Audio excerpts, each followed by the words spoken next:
This is a story of a young couple's journey through love, loss, and I was just like in shock. I was like, oh my God. So cute. an inexplicable shift of fate.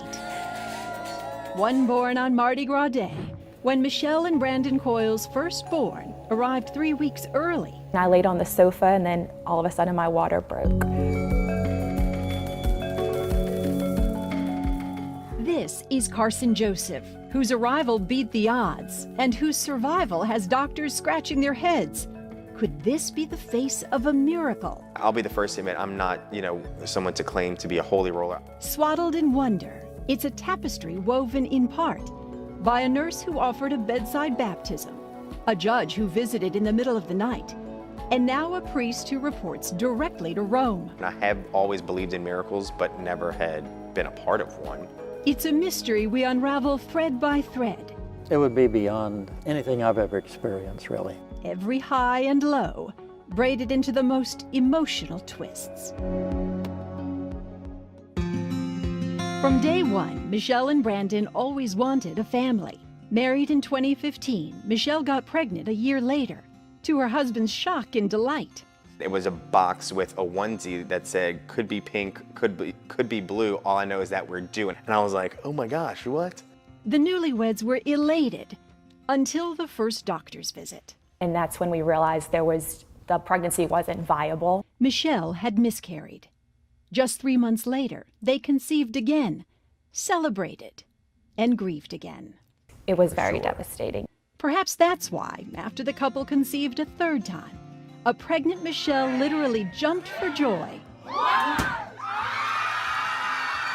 when they learned they were having a son, Carson Joseph Coyle, after his grandpa. Life seemed to be turning around. The pregnancy was wonderfully unremarkable. No problems, no surprises, until, of course, Michelle went into labor Mardi Gras morning. Everyone was like, oh my gosh, did you have it today? But that excitement quickly gave way to concern when, after hours of pushing, the baby barely moved. I started seeing more bodies come into the room and wasn't sure why that was happening. The couple was told the baby was too high and Michelle's hips were too narrow. Instead of a C-section, they said the doctor performed a vacuum-assisted delivery. Carson was born at 10:12 p.m. His feet were purple and blue. He was pretty lifeless, lifeless. Yeah. A team of NICU doctors and nurses rushed in. They put a tube down his throat and wires in his belly. But the good news that Carson would live was quickly followed by a shocking prediction that their son had suffered moderate to severe neurological damage. Mental retardation or cerebral palsy.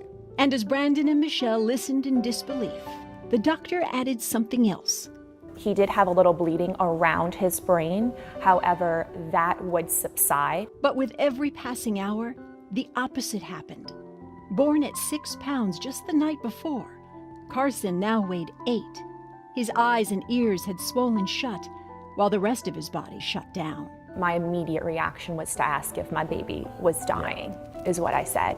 And she said, unfortunately, it does seem to be looking that way, so please call your immediate family. Given just hours to live, Michelle said there were no life-saving surgeries, no wonder drugs left to try. It was now just an agonizing wait for the end. A NICU nurse offered to baptize Carson then and there. And that's where it kind of hit me, too, that, we really honestly might lose him.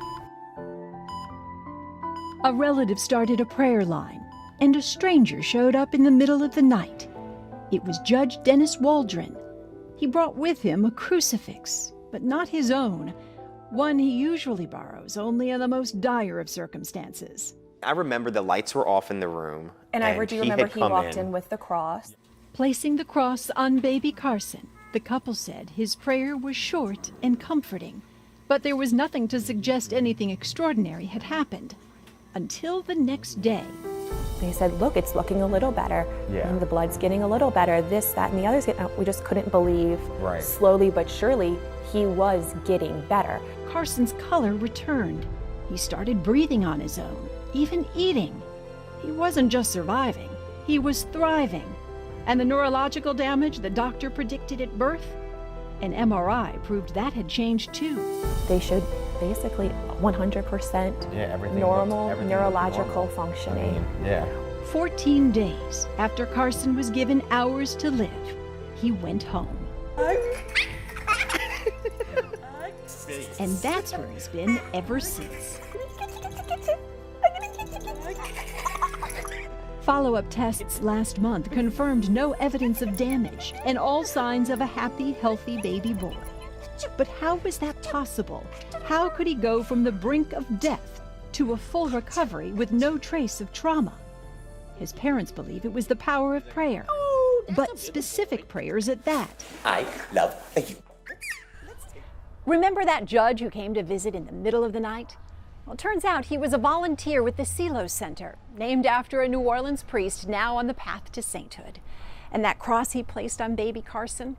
It was the very crucifix used by Father Francis Xavier Silos himself back in the 1800s. The family knew he had already been credited with one miracle, and they wondered, could he be responsible for another? And when this crossed your desk, this testimony caught your attention? It caught a lot of my attention.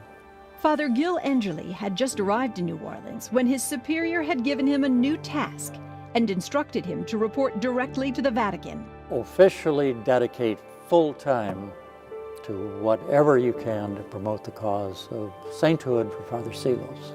Was Father Gil's life about to come full circle?